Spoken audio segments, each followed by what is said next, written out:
Bismillah ar-Rahman ar-Rahim. We begin with the name of Allah, the Beneficent, the Merciful. My name is Abdullah Muslim, and I'm the host of Ramadan. Origins, Practice, and Benefit. This little book here, I keep going back to it now since I started talking about it. Fits in your pocket real nice and easy, even your shirt pocket. And that's one of the benefits of these little books that were written by Sheikh Mahmoud Murad. They're helpful, useful books. You can keep them with you, and they're not obtrusive. They don't get in the way, you know. And they have a lot of answers in them. They're good little books. These were given to me. Actually, he gave me these books personally. But they are available, and I'm not recommend. He didn't ask me. I haven't seen them in years. Honestly, I haven't. He didn't ask me to say anything about them. I'm not advertising them for him for any benefit except the benefit that he gains from Allah for these books that he has written. You know, we've spoken about a lot of we've spoken about the origins of Ramadan. We've spoken of the practice, the different things that we do during the month of Ramadan, and even things to enhance the practice, to enhance your understanding, to increase the reward that you get for Ramadan. And that includes the night prayers, the Taraweeh and the Qiyams, and to just immerse, it's like jumping in the water. And the closer Ramadan gets, the more excited the Muslim Ummah becomes about it. Unfortunately, there are people who are jealous of Muslims and who are jealous that we have Ramadan. There are people who are jealous of the fact that we fast 2 days in honor of Prophet Ibrahim, Prophet Musa, alayhi salatu wassalam.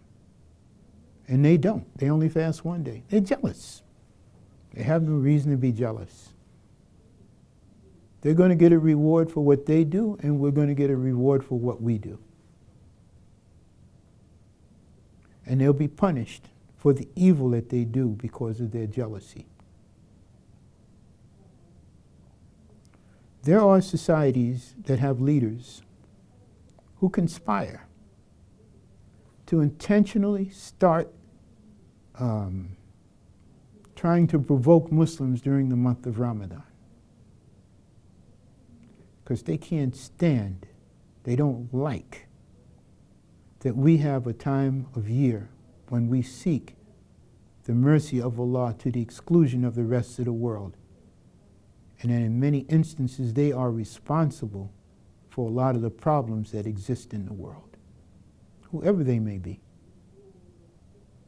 I haven't mentioned any other religious group, because all of them are not religious. A lot of them don't believe in God.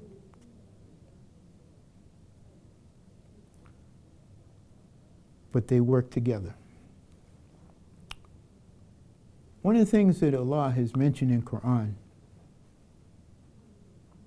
He talks about Iblis. I remember the first time I read that word, Iblis. Who is this Iblis? Satan. Beelzebub, the devil, the evil one. Whatever name you put on him.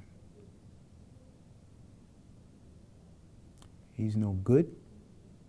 And he's someone that the Muslims are constantly say, A'udhu billahi minash shaitanir rajim. We seek refuge with God from the accursed Satan. And Allah talks about his creation. And Allah talks about when he rebelled.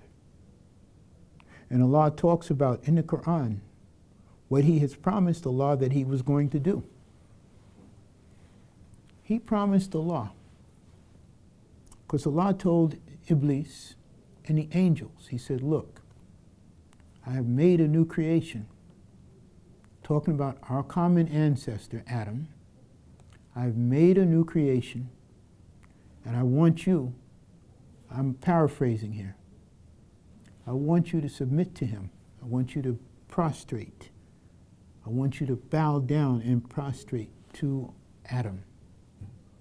We, all of us, the black, the white, the red, the yellow, or you want to say the white, the black, the brown, the red, the yellow. You know, we are all offspring of Adam, all of us. And, you know, they keep saying, oh, we've been here so many 100 million years, and doesn't matter. Adam is our common ancestor. And we'll find out who Adam was on Yom Kiyama. And the angels questioned. They said, what? You're going to create somebody who's going to shed blood and make mischief on earth? And Allah says, I know what you don't know. And the angels submitted. You see, we don't believe that the devil was a fallen angel. And we don't believe that people die and go to heaven and become angels. Angels are an entirely different creation. The malaika, Arabic word, the angels, are beings created from light. And they go and they do what Allah tells them to do. But in that instance, they question, they say, you're going to make a being that's going to shed blood and make mischief on earth? And he says, I know what you don't know. So they bowed down immediately because they knew that Allah knows what they don't know. Iblis said, I ain't going to submit to him. I ain't prostrating. I'm not going to bow down. I'm not doing that. I'm better than him. I'm made out of fire, and him, he's made out of clay. Yeah, made out of dirt. He ain't nothing. Me, I'm made out of fire. Allah says to him, he says, what's wrong with you? What's your problem? I told you to do something and you're not going to do it? Now, I have a limited understanding of the circumstance or the situation and the place where they were. My understanding is limited. I made my living as an airplane mechanic. I didn't sit around. I couldn't. And don't get me wrong, I'm not denigrating anything. I was not a scholar of Islam, but I'm a practitioner. And I have to understand what it is because I can't always go to the things. I don't always have, well now I do with the internet and cell phones, I have access to scholars. But I, just like hundreds of millions of other Muslims, billions of other Muslims, a billion or more, all right, are not always able to, oh, well, this is happening, let me pull this book out and look at it. Why is this person acting like this? You can't do it, so you have to have knowledge about your religion. You got to know it, to use it. It's a tool that God has given us to get through life. That's what Islam is, a tool that Allah has given us to get through life. And Ramadan is the way that we hone that tool. It's the way we make that tool better, the way we make it work for us. Because most of us are just common folk. And Allah told him, get out of here. You're condemned to be away from the angels forevermore. And so Iblis turns to God. He says, look, he says, you know, because you put me out, I'm going to show you that they're not better than me. I'm going to corrupt them. I'm going to give them corruption. I'm going to attack them from the front. I'm going to attack them from the rear. I'm going to attack them from the left. I'm going to attack them from the right. I'm going to make evil and wrongdoing look good to them.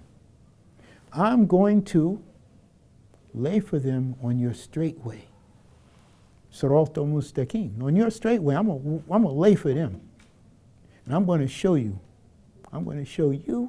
that they're ungrateful.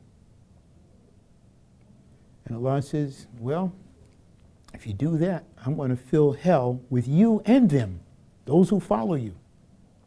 Look, Ramadan gives us a chance to back up, to regroup, and see how to avoid the traps and snares set by Satan. Inshallah, in future episodes of this program, Ramadan, origins, practice, and benefit. All right, I want to discuss this a little bit more, inshallah. But until the next time, peace be unto you. Ramadan Mubarak.